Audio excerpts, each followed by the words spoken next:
This is very personal for me. What's fun about it is knowing this game is made by hundreds of people who deeply care about each other and care about the property growing and becoming the next Star Wars or the next Middle-earth.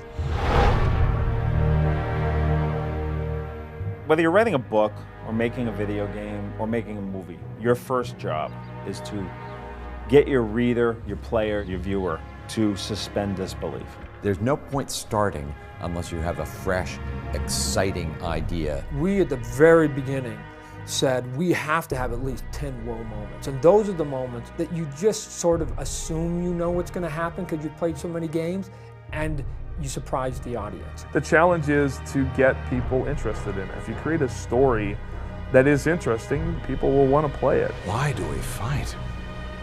Because there is hope.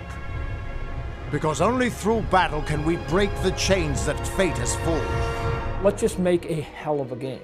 And if you're going to do a hell of a game and it's fantasy oriented, you have to bring in your adventures and you have to have your elves and your magic and your mages and your monsters and your trolls and your curses and your cyclopses and all the stuff that you would just close your eyes and go, yeah, of course it has to be there. We spent 6 months just building the world. The scenery, the landscapes, the characters, the monsters. They're beautiful or they're horrid. But there's a vividness about the image. It has meaning and resonance. It's coherence. The main character in Reckoning starts the game waking up on a pile of corpses. Well, you're dead, see? But you wake from the dead.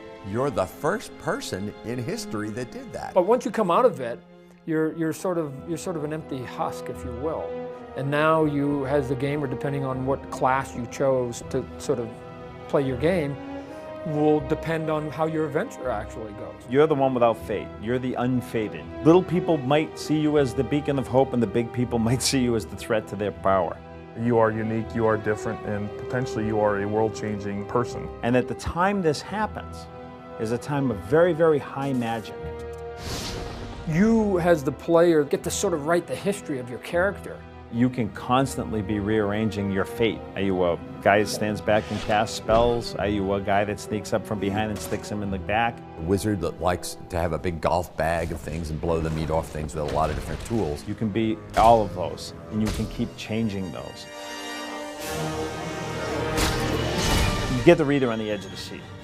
Well, in this game, we're going to get the player on the edge of the seat. I want you to be able to see things and say, oh God, am I that badass that suddenly did that? If you love combat, if you're a Mortal Kombat, God of War type of gamer, then there's hundreds of hours of deep immersive combat and gameplay here. I want the player to feel like he moves the way he wants to move. The only words that are good to describe our combat is if you're a hardcore RPG, questing, Oblivion kind of gamer, there's hundreds of hours of gameplay in this game as well.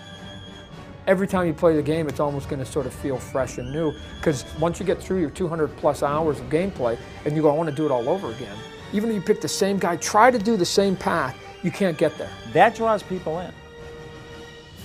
And other than that, it's just a blast to play.